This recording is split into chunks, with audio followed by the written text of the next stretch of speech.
Hello. So I don't know if you can hear the birds chirping, but I'm back in my park. I'm back in Toronto, and I'm really excited because today just feels like spring is really here in the city. And it's funny because I'm coming from Tulum, where it's hot all the time, and the birds are always chirping. There's butterflies. It's always green. So it's funny to come here and see the tail end of winter, finally waking up from her long rest and the earth kind of getting this new life again, and the sun's out, and ouch. And I find the weather to be quite nice. I'm just here and I'm like, have my shoes off, my socks off, I'm grounding. And I'm just happy to be back. It's funny because I was like a little bit nervous about what it would be like to re-enter this space, and just nervous about like going into old patterns or just feeling like my old self. And it's funny because you always like, isn't it like, it's a common thing to be like, oh, I feel back to my old self, back to me. But for me, I've been, I guess, in a little bit of a pattern of trying to run away run away from my old self. But now that I'm back, and like I was even thinking about my YouTube channel and the way that it has changed, and how I think my favorite season of my YouTube life was when I was doing a lot of like vlogging style deliveries and messages, in usually walking through the park, walking through my neighborhood, and it was during the summertime, and I just feel so alive. I'm also like, I've just ended my period. I think this is like the first official day after the end of my period. So I just feel really good, and I have a bunch of videos that I need to upload, but overall I just feel very happy, and I'm excited, and I'm looking forward to spring, and I'm looking forward to summer and just what's ahead. I'm starting school again, and I'm hoping to graduate this by the end of the summer. If not by the end of the summer, then hopefully by the beginning of next year I should be done with university. So that's really exciting because that's a whole area of my life that I'll be wrapping up, and then I'm hoping to start this new job in June. So I'm really excited, and I don't know, I just wanted to come on here and talk. I didn't bring my cards, so I'm not gonna do a tarot reading, but if I do like get any downloads from spirit, then I will definitely look into that. Um, it's just nice hearing the birds chirping and being out here in my park and feeling like at one with nature. And it's funny because on the trees you can see like the buds beginning to sprout, and you can see that flowers and like leaves are about to grow again. And I was just saying yesterday, I'm like excited for the leaves to come back. Oh, maybe I should show you guys what it looks like. I feel like I'm being so loud because nature is so quiet.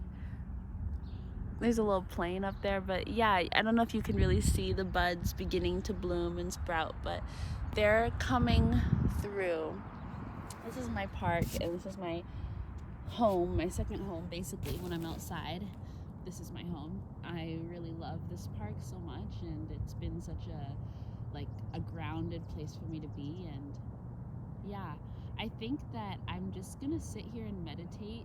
I'll maybe like put some music to the background, but I'm just gonna sit here and chill because I want to take in the sunshine, because I think it's gonna be cloudy for the rest of the day. So I just wanted to come outside and get some sunlight, vitamin D in my skin, and embrace the earth before I feel like going inside and hiding away from the clouds. So yeah, but it's a good day. It's a good start to the day. I woke up early. I remembered most of my dreams, if not all of them. I wrote them down. I'm gonna think about those, and I did my yoga, and now I'm on my walk. So I feel really good, and I feel cute in my little outfit.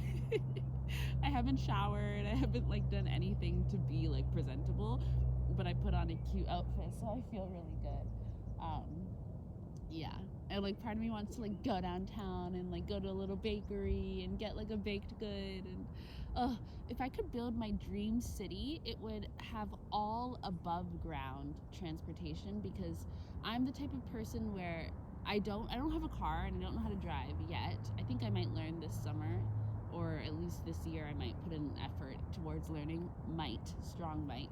But my dream city would have public transportation, but it would all be above ground. So like the light rails that you might see in Seattle, or there's like a light rail coming here to Toronto. Like I would have them all be above ground, or even just above ground subways, or like just like a lot of streetcars. Because for me, I am a huge fan of being able to see the world as I'm traveling through it. You know, I don't like going underground.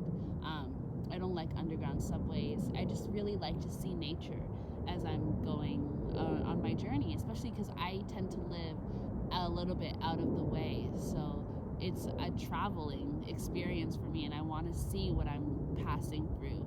So in my dream city, I would definitely have all above ground transportation, no underground subways, nothing like that, because I just don't want that. And I don't know if it's actually good for the earth anyways. So yeah, I would have no underground spaces, only above ground. Which I can imagine would be a little bit of a mess. But I also just wouldn't have cars. Like the only way that you're getting around is walking, biking, or public transportation. But there's no cars allowed. I'm sorry. Or you know what? You can take planes. You can take a plane, but like it's not very common. I'm sure that would weed out a lot of people who would want to live in my city, and that's good. That's better. That's more than fine. Because really, the streets would be for people. Like, we're not supposed to be confined just to the sidewalks. So, yeah, that's what my town would be like. But anyways, I'm just going to sit here in the birds' chirpy chirps and nature. And if I have anything to say, I'll come in and say it. But I'm probably just going to sit here and try and get my dose of the sun before she's off for the day, covered by clouds. So hopefully she doesn't actually get covered by clouds, but in the case that she does, I just wanted to come on here and enjoy.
It's a hawk. Ooh.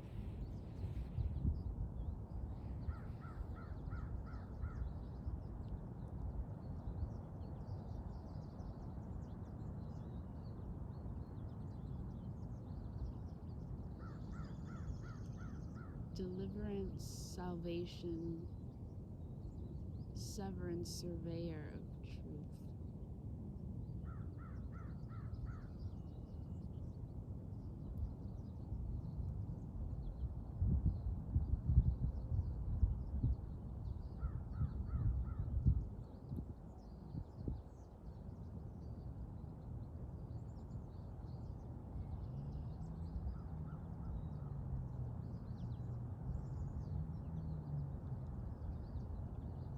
I was just trying to think about what, because a hawk passed over, and a beautiful big hawk passed over when me and my sister and my nephew were walking the other day, yesterday, and I was just trying to connect with that hawk spirit to see if they had any messages for us.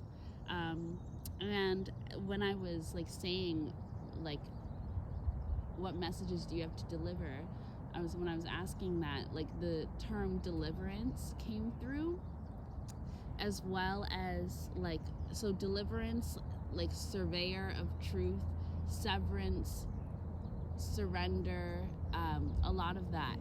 And now I'm just trying to think about what that message could be. Deliverance, like, that feels like once judgment has been casted, like once karma has weighed the scales, once justice has weighed the scales and doled out karma, like, it feels like receiving your, like, deliverance, being delivered, being brought into the space of alignment with your spirit and with what you are owed. And that's what it feels like. Like, that's the space that we're entering into. That's what this season of spring is bringing into our awareness, which makes sense because it's spring, right? So it's after winter, it's after, death energy has come in and swept through and cleared out and helped us become comfortable with the darkness and helped us become comfortable with the unknown. Now we are entering into our rebirth state, our newborn state.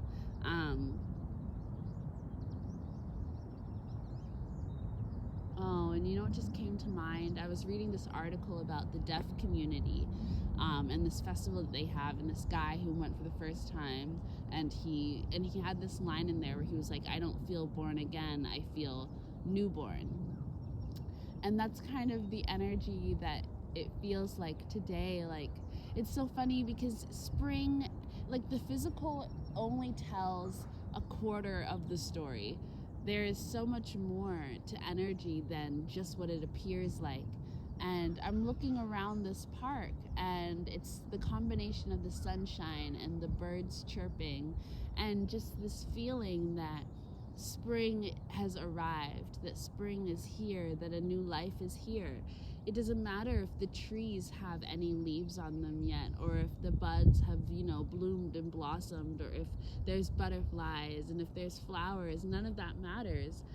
The point is that you can feel it, that, spring is here, that winter has completed her journey and, has ushered us into this new season that is welcoming us and embracing us to begin again, to feel comfortable becoming the novice again, to feel comfortable being in the newborn state, to being a child again.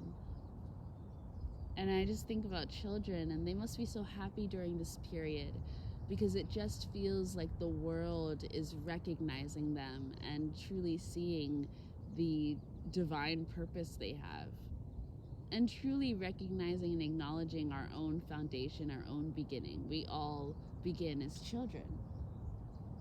And children is such a wide array of ages and existences.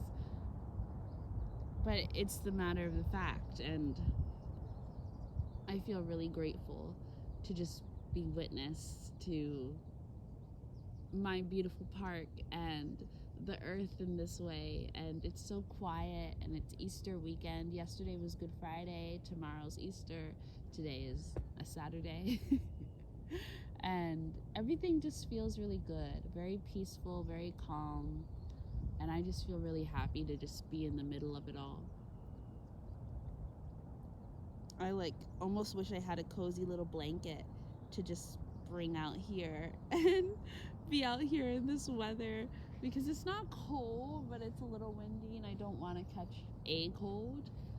So I'm trying to be careful, because the winter is still sending her last kisses, so I can't take for granted that spring is just here yet, is fully in action. But also it's remembering that spring and fall are these interesting states, because I tend to think of spring and I think of warmth, and I think of budding flowers. Sometimes I think of rain, I think of a transition, I think of a new era.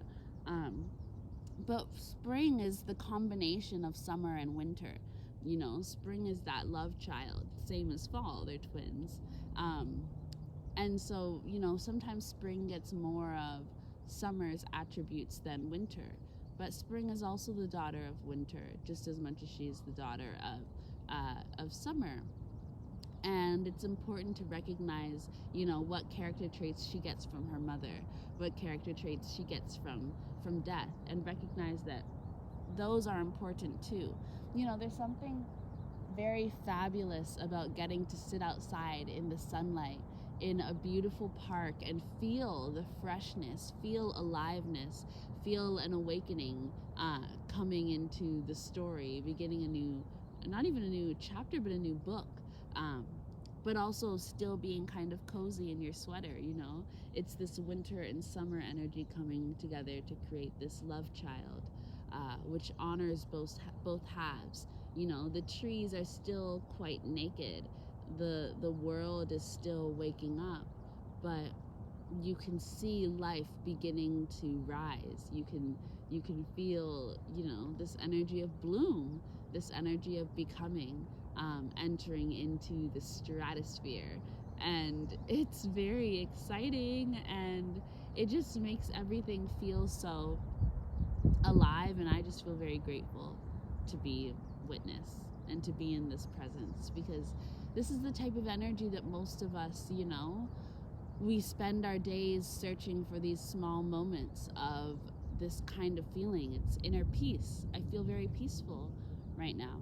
And it's important to document the moments when you do feel peaceful, because I was talking about this with my mom, and I'm so grateful that I got to spend so much time with her these past few months. These past 2 months I got to spend with my mom. And I'm really grateful for that, because I haven't gotten that long of an amount of time with her since I lived with her. And that's when I was a teenager, when I was 18. Not even. When I was 17. I hadn't even turned 18 yet. When I was 17. That's when I lived with my mom. It's the last time I lived with her for a long period of time. So this is, a full circle moment for the two of us. 5 years. But we were talking about how peace is not, it's not a destination that you reach.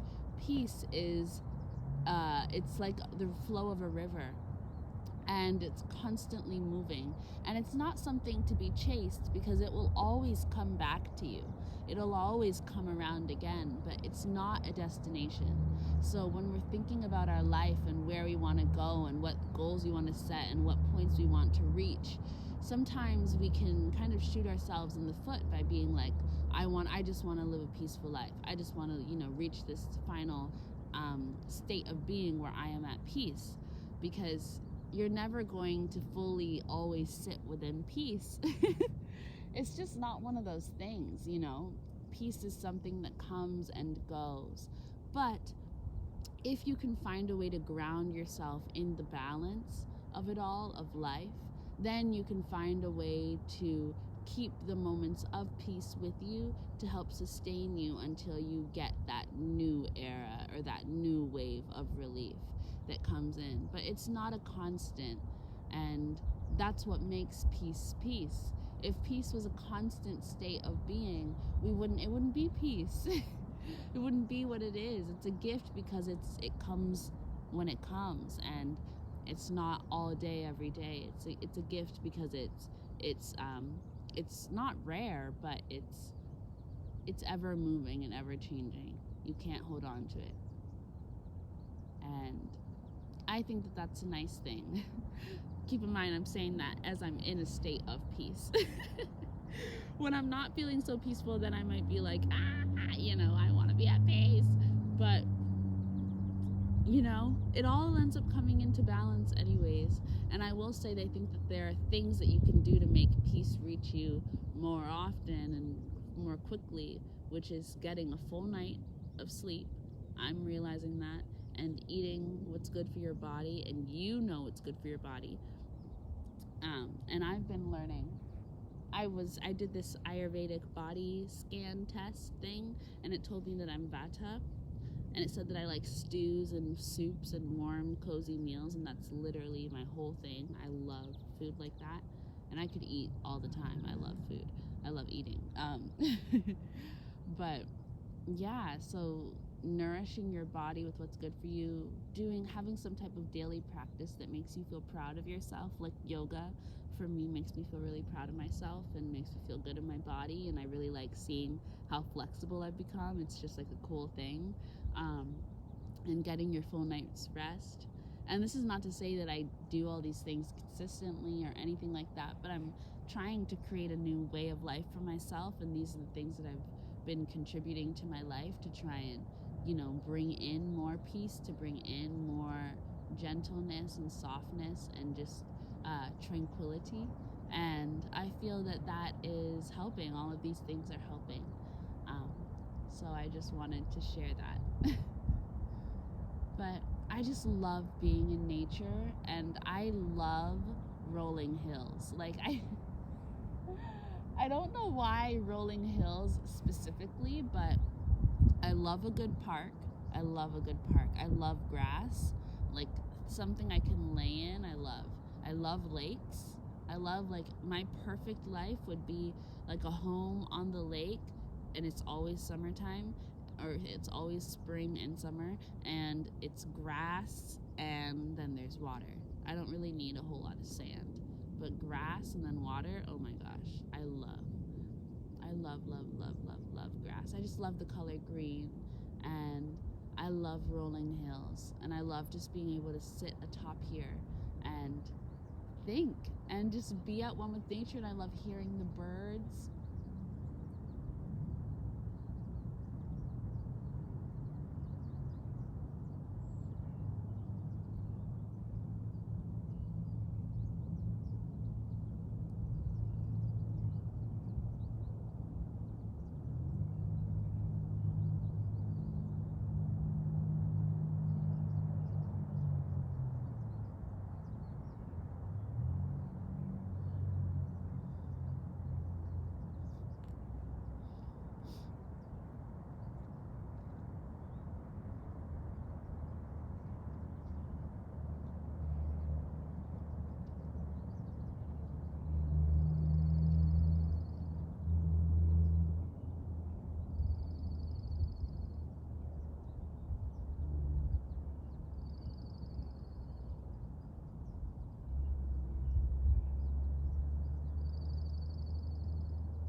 I think what's interesting, I had this dream last night where the number 12 came up in regards to age, and I was thinking about the tarot and how the hanged man is the number 12, and broken down, that's the number 3, which is the Empress. And I just thought that that was interesting, mostly because they're just the two twins that I wouldn't have put together.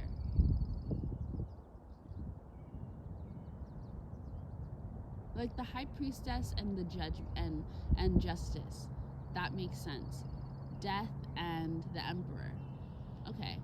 You know, the devil and the lovers. Yeah, we get it. Temperance and Hierophant makes sense. But the Hanged Man and the Empress are an interesting combination.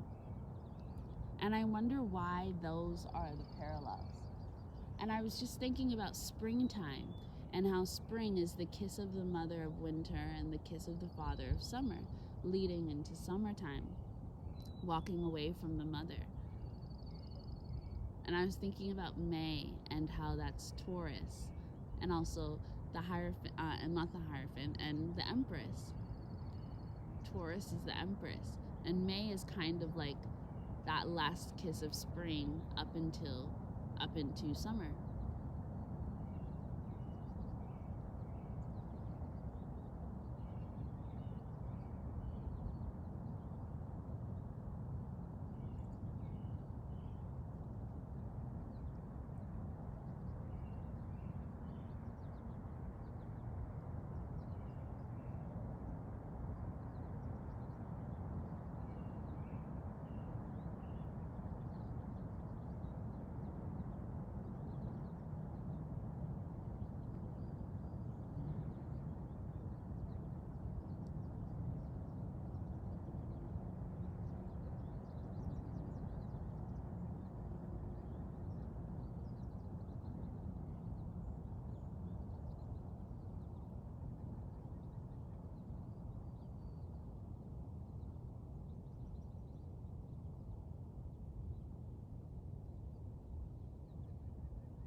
I think I'm just gonna spend some time